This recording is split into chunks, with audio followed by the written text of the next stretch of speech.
demain, le quart d'heure lyonnais, toute l'actualité chaque matin.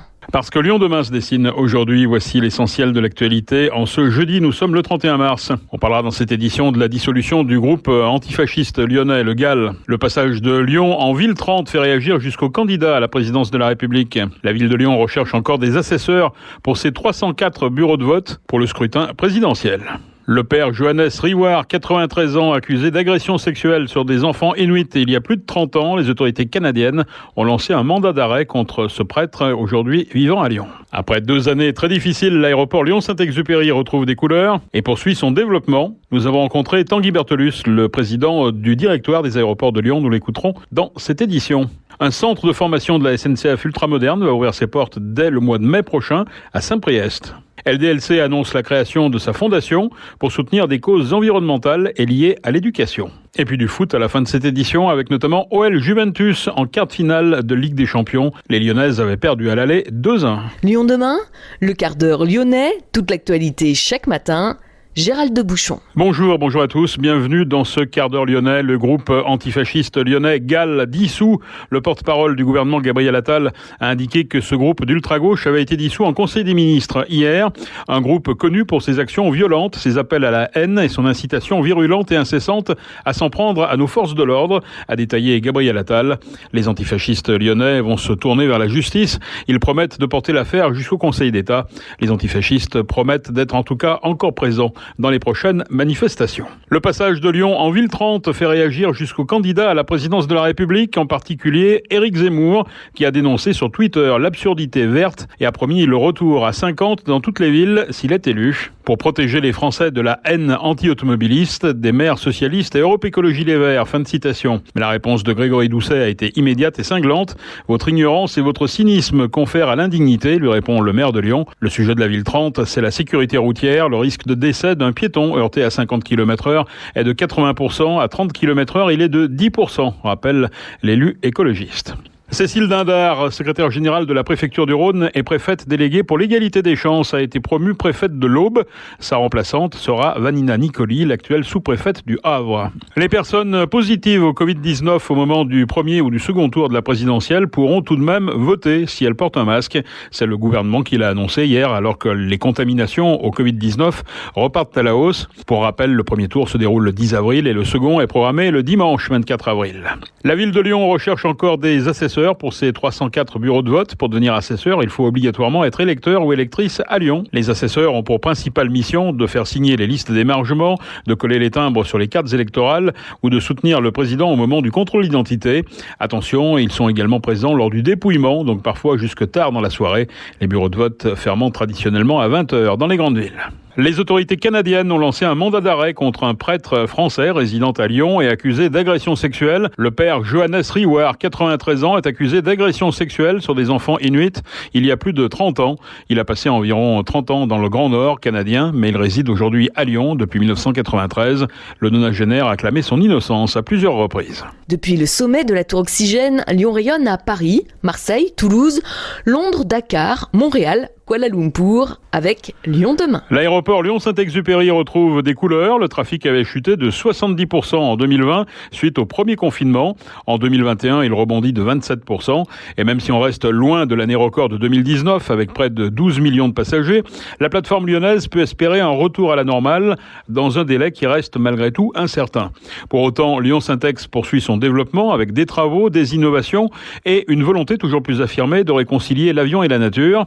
Pour faire le point sur tous ces sujets, nous avons rencontré Tanguy Berthelus, le président du directoire d'Aéroports de Lyon. On a vraiment en 2022, qui a déjà commencé en 2021, mais une vraie reprise de l'activité. On va proposer cet été plus de 100 destinations, 40 compagnies aériennes, des nouveautés, plus d'une dizaine de nouveautés vers l'Europe de l'Est, vers les pays méditerranéens. Donc on sent une vraie reprise. Le besoin en mobilité aérienne est un besoin essentiel et quand les contraintes sanitaires se desserrent, les clients ont besoin de voler. Une reprise qui s'accompagne d'importants travaux également à l'aéroport. On reprend aussi notre activité pour se projeter dans l'avenir, notamment pour permettre à nos clients d'avoir la même expérience en termes d'expérience client au terminal 2 qu'au terminal 1. Donc on va fermer le terminal 2, transférer l'ensemble des activités dans le terminal 1 pour avoir un grand projet de rénovation énergétique, rénovation en termes de parcours client et rénovation aussi du tri-bagage pour avoir en 2024 les mêmes standards de qualité au T2 et au T1 qui est tout neuf. C'est aussi un laboratoire d'innovation, l'aéroport lyonnais ? Oui, l'aéroport de Lyon est centre d'excellence pour le réseau Vinci Airports. Et donc,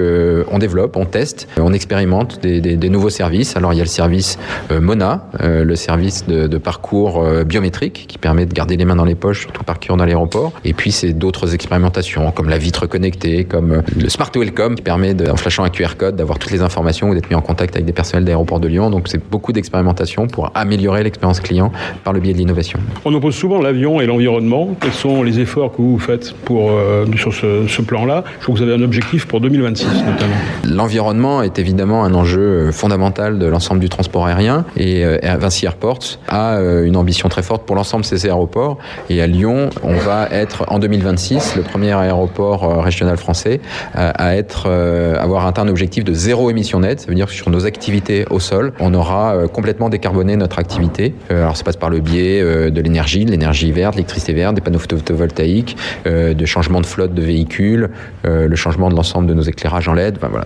Énormément de projets différents pour atteindre un 0 émission nette dès 2026. Alors ça c'est pour la partie plateforme. Pour la partie aviation, est-ce qu'on peut entrevoir des progrès ? Alors des progrès existent déjà, avec notamment les biocarburants qui se développent à vitesse grand V. Vinci Airports a proposé à Clermont-Ferrand aujourd'hui des SAF. Ça sera le cas à Lyon très prochainement. Ça c'est la période intermédiaire pour aller jusqu'à l'avion à hydrogène. L'avion à hydrogène, c'est une grande ambition d'Airbus. On est en partenariat, Vinci Airports est en partenariat avec Airbus et Air Liquide pour développer l'ensemble de la démarche pour arriver à approvisionner les avions dès 2030 en hydrogène liquide. Ce qu'on va voir se développer à l'aéroport de Lyon, c'est surtout le photovoltaïque. Comment ça va se passer concrètement ? Le photovoltaïque, c'est évidemment un enjeu fondamental, à la fois en termes de consommation, d'autoconsommation de l'aéroport, mais aussi que l'aéroport participe au verdissement de l'énergie sur son territoire. Donc on va mettre en place dès l'année prochaine des plus grandes centrales photovoltaïques sur les parkings, en ombrière sur les parkings en France, avec plus de 17 hectares qui vont être développés avec une puissance de près de 19 mégawatts crête. Donc c'est un vrai changement dans le mix énergétique de l'aéroport et du territoire. Vous organisez un job dating le 14 avril, ça veut dire que l'aéroport aujourd'hui embauche ou est-ce qu'il y a des emplois qui ne sont pas pourvus encore ?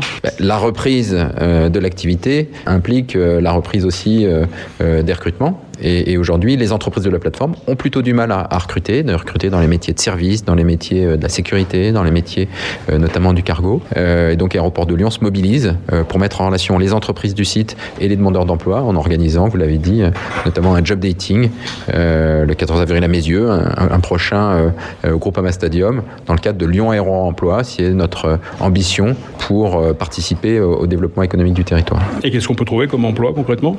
Donc, c'est des emplois... je l'ai dit, dans le service aux passagers, dans la sécurité, des emplois aussi dans la partie cargo, beaucoup d'emplois différents sur l'ensemble des entreprises du site. De la restauration aussi, pardon.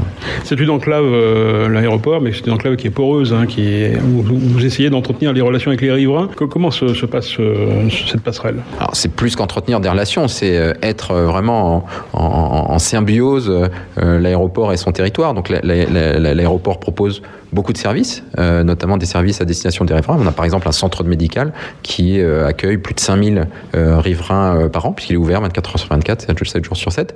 Mais c'est aussi beaucoup d'actions qu'on a regroupées dans une charte de collaboration avec le territoire, charte économique et sociale, qui concerne les domaines aussi divers que l'économie, l'emploi, les transports, l'agriculture, des actions très concrètes entre l'aéroport et ses communes riveraines à destination des riverains. Pour conclure, vous êtes confiant sur la reprise malgré cette crise en Ukraine ? Ce qu'on voit aujourd'hui, c'est une vraie reprise, un vrai besoin de voyager, des compagnies aériennes qui remettent des avions en ligne, des passagers qui viennent remplir ces avions. Donc aujourd'hui, on a une vraie dynamique qui est en train de reprendre. Aujourd'hui, la guerre en Ukraine a peu d'incidence. On avait un vol pour la Russie par semaine. Donc à ce stade, pas d'impact de la crise sur l'activité de l'aéroport. Tanguy Bertolus, le président du directoire des aéroports de Lyon. À Lyon Syntex propose cette année plus de 100 destinations en France, en Europe et à travers le monde. Un centre de formation de la SNCF ultramoderne va ouvrir ses portes dès le mois de mai prochain. Il est situé à Saint-Priest, rue Pierre-Sémard, à 2 pas de la gare. Retardé par le Covid, le chantier a coûté 42 millions d'euros, 13 000 m² de bâtiments sortis de terre, 6 700 m² sont destinés au logement, 740 m² à la restauration et plus de 5 000 m² pour des salles de formation, mais aussi 6 000 m² de plateaux techniques. Venus de tout l'Hexagone, 288 stagiaires par jour. Ils seront formés par 61 personnes. La maintenance, les techniques de gestion du réseau seront enseignées dans ce centre de formation. LDLC annonce créer sa fondation pour soutenir des causes environnementales et liées à l'éducation. Les thématiques d'intervention ont été définies à l'aide d'un sondage interne auprès des 1000 salariés de l'entreprise. Résultat, il sera question de biodiversité, réchauffement climatique, économie circulaire, énergie renouvelable, innovation technologique. La fondation va financer 7 projets à hauteur de 200 000 euros sur 5 ans. Amateurs de beaux objets, mardi prochain à partir de 14h30, l'hôtel des ventes d'Enay va disperser aux enchères la collection d'argenterie du chef Pierre Orsi, une collection de quelques 400 pièces héritées de ses parents. Légumiers, aiguières, bols, saucières et autres plateaux. L'hôtel des ventes d'Enay est situé 8 rue de Castries dans le 2e. Les lots qui seront dispersés sont exposés ce jeudi sur rendez-vous, mais également vendredi, samedi et mardi de 10h à midi. La vente aura lieu mardi à partir de 14h30. Lyon demain, un site internet, du son, de l'image, un média complet pour les Lyonnais qui font avancer la ville. OL Juventus en quart de finale de Ligue des Champions. Les Lyonnaises ont perdu le quart de finale aller 2-1 sur la pelouse de la Juventus. C'était mercredi dernier. Les filles de Sonia Bonpasteur retrouvent les Italiennes ce jeudi à Dessine pour la manche retour. Elles vont tenter de l'emporter et d'aller chercher cette qualification pour les demi-finales avec les renforts de leur buteuse Ada Egerberg et de leur gardienne Christiane Hendler, toutes deux de retour dans le groupe lyonnais. Chez les garçons, Maxence Cacré sera absent 1 mois minimum. Au retour de son séjour avec les Espoirs, le joueur s'est blessé au genou à l'entraînement. Il souffre du ménisque. Maxence Cacré pourrait donc louper 8 matchs. C'est la fin de ce quart d'heure lyonnais. Merci de l'avoir suivi. On se retrouve demain, même heure, mêmes antennes. En attendant, passez une excellente journée.